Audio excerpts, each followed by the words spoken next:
This time I'd like to give to you my good friend and my ally in this building, Senator Ben Westlund.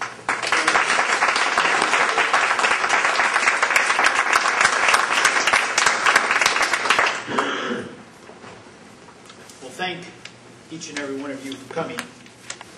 This is a big day for I and my family, and not to get too humorous here, but I'm just so proud to have my wife Libby and son BJ, brother and his wife Jen, and my and yes, Libby does. You know, she's really and my youngest brother's son, Jason. Thank you all for being here. Oregon was not built on fear, but on courage, on imagination, and the unbeatable determination to do the job at hand. Bob Straub, one of Oregon's great state treasurers, said that. Those words remind me of our past, of our state's pioneering spirit, and of our potential.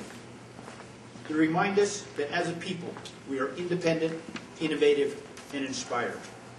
Each of us have hopes and dreams for our futures.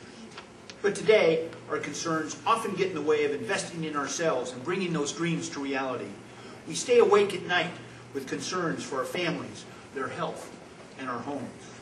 Paying bills, cooking meals, taking care of loved ones, running errands. These things too often take precedent over increasing employment skills, saving for college, planning for retirement. And before we know it, our future has become the present, and we are not prepared. Our state has similar concerns.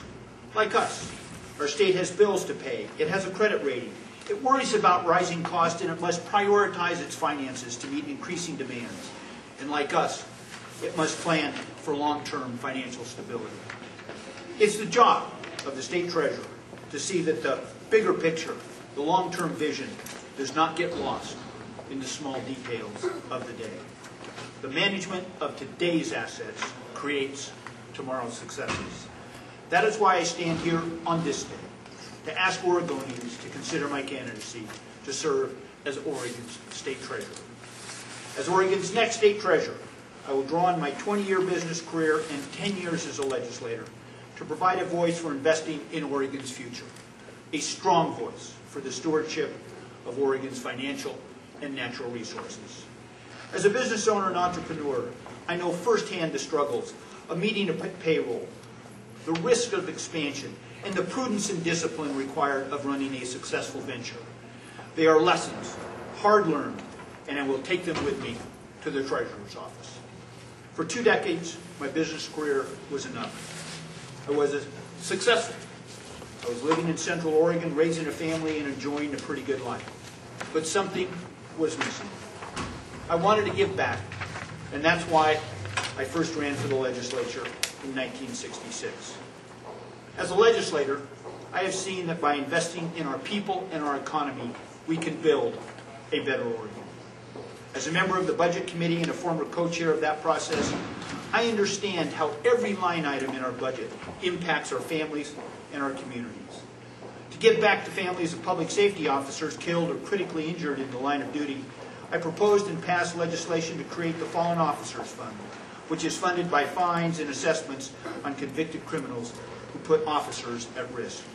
To expand Oregon's economy through investment in the arts, I was the principal architect and now serve on the board of the Oregon Cultural Trust, an innovative public-private partnership that supports local cultural and nonprofit organizations.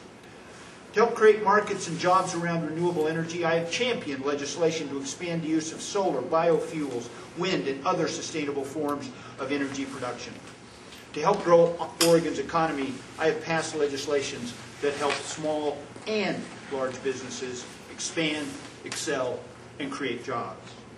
To give low-income wage earners some of the same advantages as wealthy earners, I proposed and passed individual development account legislation to incent their savings for education and home ownership. To help every individual and business lower health care costs and afford coverage, I helped pass the Healthy Oregon Act just a few months ago. Right now is the time in our history where we must decide if Oregon is to be an economic leader or follower. Oregon's heritage is one of innovation and excellence, of principle and progress, of self-reliance and results. We can, each of us, meet this future head-on and better ourselves and our state in the process. As state treasurer, I will continue Oregon's tradition of wise investments to create wealth for our people and to save tax dollars for our state. I will invest in our people by expanding the college savings program. I will work to expand financial literacy that helps people make sound choices and save for a home purchase or retirement. I will enhance Oregon's brand by advocating for local and sustainable business models to build a more socially, environmentally, and financially sustainable economy. I will look for creative ways we can speed up investments to repair our damaged infrastructure. To help Oregon consumers, I will champion legislation that protects people from unscrupulous lending schemes like payday loans and predatory mortgages that put their financial well-being at risk. As state treasurer, I will promote investments in renewable energy to reduce our dependence on foreign oil and create Oregon jobs. As state treasurer, I will manage the Oregon Health Fund, passed by the 2007 legislature as part of the Healthy Oregon Act, to help businesses and individuals lower health care costs. And of increasingly greater importance to us all, I will strive to educate Oregonians on the financial risks of global climate change to help find workable solutions for our future. The state treasurer is the steward of Oregon's future, one who must put the bigger vision of tomorrow ahead of the immediate problems of today. As a cancer survivor, I know that hope for the future is essential to our well-being. For every Oregonian whose life can be improved by saving for college, gaining new financial skills, or even saving for a rainy day, the treasurer can help. For every entrepreneur that looks to the state for financial strength in a global economy, the treasurer can help. And like the student planning for college, the senior concerned about retirement, or the business owner concerned about the balance sheet, our future looms ahead, unknown. As you know,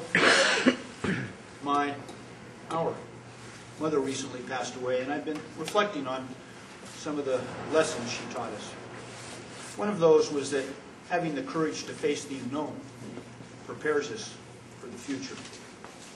So if we can find strength in a mother's wisdom and truth in the words of Bob Straub, that Oregon was not built on fear, but on courage, on imagination, and the unbeatable determination to do the job at hand, then the future, while uncertain, is not daunting. It is our opportunity to create a better Oregon. I'd be happy to answer any questions.